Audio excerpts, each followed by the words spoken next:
কাল সন্ধ্যার সময় আমার মা বোনকে নিয়ে আমি থানাতে আসছি, তারা আমার মামলা নিচ্ছে না। এখন পর্যন্ত ঘুরাচ্ছে আমার যত ফ্রেন্ড সবার সাথে সিনকেট করছে।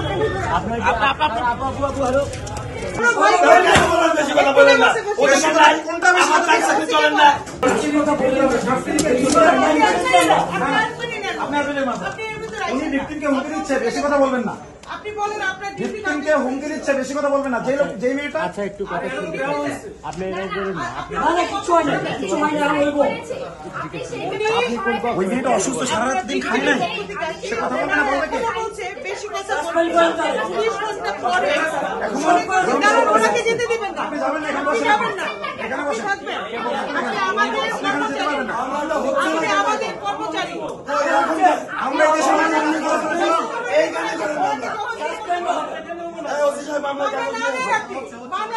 এই ওসিকে অনতিবিলম্বে গ্রেফতার করেন।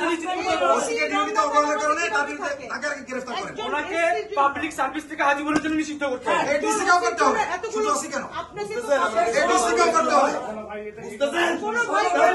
বেশি কথা বলেন না, কোনটা বেশি কথা চলেন না। আপনারা বেতন পাচ্ছেন, কোনটা বেশি কথা বলছে কাটতে গেলে উনি কোথায় যাবেন?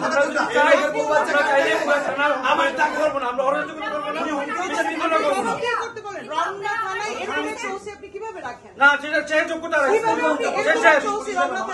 যদি কালকে যদি একটা দুর্ঘটনা ঘটতো আমাদেরকে বলতেন এটা মামলা না, এটা কেন মামলার জন্য আপনার 19 ঘন্টা আমাদেরকে থাকতে হলো? 1 2 কেন বিএনপির লোক এসে বলবে ওসি সাহেব ভিডিওটা দেখে কেন স্থানীয় বিএনপি নেতা এসে বলবে যে ওসি সাহেব পাঠাইছে আপনাদের সাথে একটা বুঝাপড়া করতে? কেন? 3 এইটা হচ্ছে পাবলিক প্রপার্টি, জনগণের সম্পত্তি, এটা খুনি হাসিনার রেজিম এখন চলছে না, রাইট? উনি তালা দিয়ে থানাটাকে, আমরা বারবার বলছি অসুস্থ মানুষ গেটটা খুলে দেন, উনি ফোনটা পর্যন্ত ধরেন নাই। রমনা থানা, রমনা মডেল থানা, এখানে এরকম একজন ওসিকে আপনি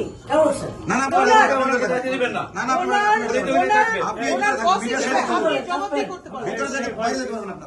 মিডিয়ার সাথে কথা বলে উত্তর দিয়ে যাবেন, প্রত্যেকটা প্রশ্নের উত্তর দিবেন, উত্তর দিয়ে এখানে যেতে হবে, জনতার দ্বারা জবাব দিতে হবে। মামলা তো হচ্ছে মানে মামলা করে মামলা তো আপনারা হবে, পোশাক খোলেন, মামলা হতেই হবে, মামলা হতেই হবে। কারণ এটা উপদেষ্টা ছেলের জন্য মামলা পরে একবারে কথা আপনি এখন না না নোট এস পারলো হোয়াটস পারলো 19 ঘন্টা মামলা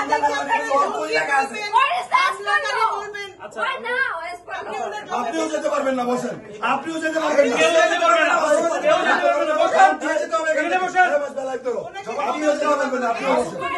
আপনি বলছেন বেশি কথা, আমরা বেশি কথা শোনেন, আমাদের প্রক্রিয়া চলছে। ওরা আমাদের তো সিডিএমএস এ শোনেন, আমাদের এটা তো ম্যানুয়ালি হয় না, মামলাগুলো হয় সিডিএমএস সফটওয়্যারে। সেই সফটওয়্যারের জন্য আমরা পাঠাইলাম, ওনারা মনে করতেছে এটা মনে আমরা এমনিতেই পাঠাইছি। আসলে এটা এমনিতে, এটা তো মামলা নেওয়ার একটা প্রক্রিয়া, এটা তো ম্যানুয়ালি হয় না। হ্যাঁ, না আমরা মামলা নেওয়া হচ্ছে যে কয়টার সময় নিচে আসছেন মামলাটা? এটা মামলা প্রসিডিং হচ্ছে, এটা ভুল বোঝাবুঝি যদি কিছু থেকে থাকে হয়তো থাকতেও পারে। রাতে তো আসলে আমরা তো এখানে ছিলাম না, আমি যখন সকালে উঠে চলে আসছি, আমাদের কমিশনার স্যার কথা বলেছে, ওনাদের সাথে কথা বলে আমরা একটা সিদ্ধান্ত নিচ্ছি, ঠিক আছে মামলাটা হয়ে যাবে।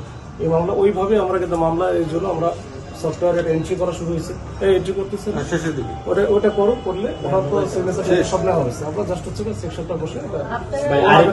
আরেকটা বিষয়, মামলা দেরি হওয়ার কারণটা মানে অফিসার ইনচার্জের কোনো গাফিলতি দেখছেন কি?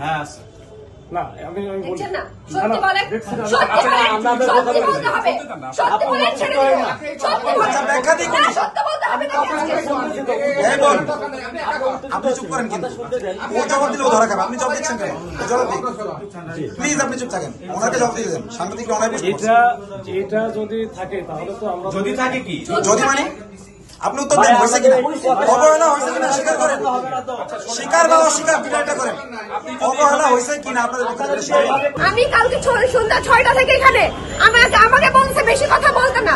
কে বেশি কথা বলবে? আপনি কার কারা বলছে? হাসান আলী ফওয়াজ আলী আমাকে দেখেন মেরে কি করেছে? আমাকে মেরে ফেলার জন্য চাকু ঢুকাই দিছে। আমি কালকে সন্ধ্যার সময় ওসিকে ই করতে হবে, অবশ্যই করতে এখন হবে। পর্যন্ত মামলা নিচ্ছে না, আমাকে বলছে বেশি কথা বললেন না। হাসান আলী প্রেসক্রিপশন পাঠায় ওই ট্রেডিং কথাবার্তা মানে একটা হেডম কারণ হাসান আলী আপনারা ফেসবুকে আমার দেখবেন, আমি হাসান আলীর সব রহস্য ফাঁস করতেছি। হাসান আলীর যে চরিত্র সেটা আমি সবকিছু উন্মোচন করতেছি।